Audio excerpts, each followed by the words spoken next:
જય શ્રી કૃષ્ણ. રાધે રાધે.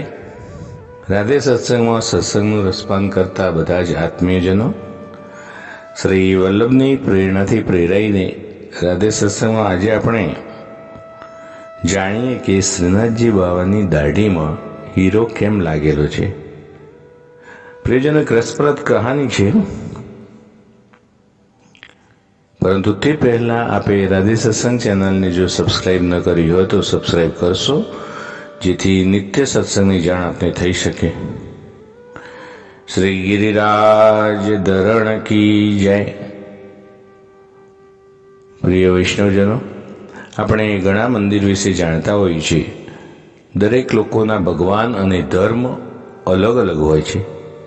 દુનિયામાં ભગવાન એક જ છે અને એના ફક્ત સ્વરૂપ જ અલગ અલગ હોય છે, એવું તો બધાએ આપણે સાંભળ્યું જ હોય. આપણા દેશમાં પણ ઘણા એવા મંદિરો હોય છે કે જેમાં ઘણા રહસ્યો છુપાયેલા હોય છે. જો એ બધું જાણવાની કોશિશ કરીએ તો ઘણું બધું જોવા જાણવા આપણને મળે. આજે આપણે એક એવી જ રસપ્રદ કહાની વિશે જોઈએ કે શ્રીનાથજીની દાઢીમાં હીરો શા માટે લાગેલો છે. ઘણા વૈષ્ણવોને આનો સવાલ થાય, જવાબ પણ ઘણા અલગ અલગ રીતે મળતા હશે. તો આજે આપણે જાણીએ કે આ હીરો દાઢી ઉપર શ્રીનાથજીને કેમ લાગેલો છે. પ્રિયજનો, શ્રીનાથજીનું મંદિર એ નાથ દ્વારામાં આવેલું છે.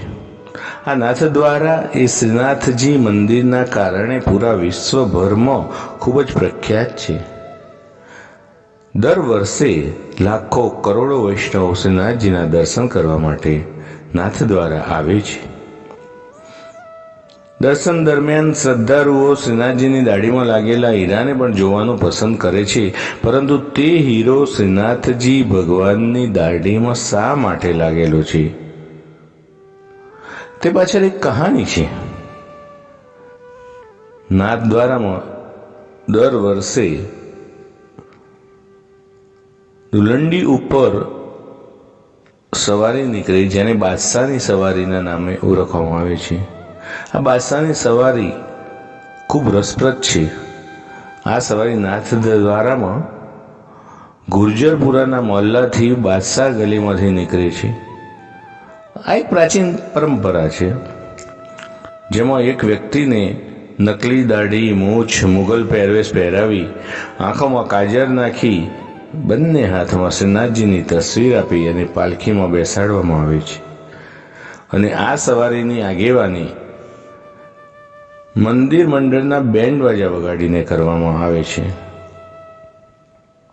આ સવારી ગુર્જરપુરાથી થઈ મોટા બજારમાંથી આગળ નીકળે.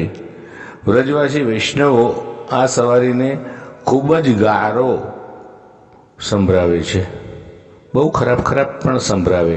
પછી આ સવારી મંદિરની પરિક્રમા લગાવી શ્રીનાથજી મંદિર પહોંચે છે, જ્યાં તે બાદશાહ પોતાની દાઢીમાંથી સૂરજફૂલની સીડીઓ સાફ કરે છે. આ પરંપરા બહુ લાંબા સમયથી ચાલી આવે છે. બાદમાં મંદિર વિભાગના પ્રમુખ બાદશાહને પહેરામણી એટલે કે ભેટ આપે છે. ત્યારબાદ ફરીથી ગારોનો દોર શરૂ થાય. મંદિરમાં હાજર લોકો બાદશાહને ભલું બુરું સંભળાવે છે અને રસિયા ગીત શરૂ થાય છે. ત્યારે આસપાસનો માહોલ તો એવો હોય છે કે જાણે મથુરા વૃંદાવનમાં હોરી રમાતી હોય.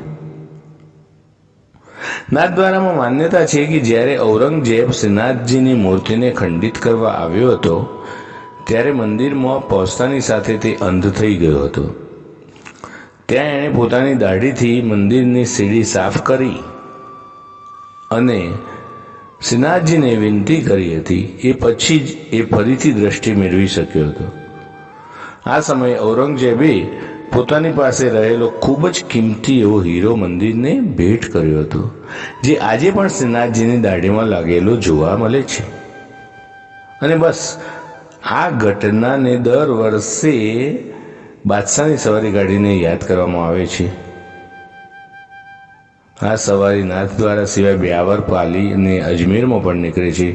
આ સવારીની આ રીતે ખૂબ જ માન્યતા છે.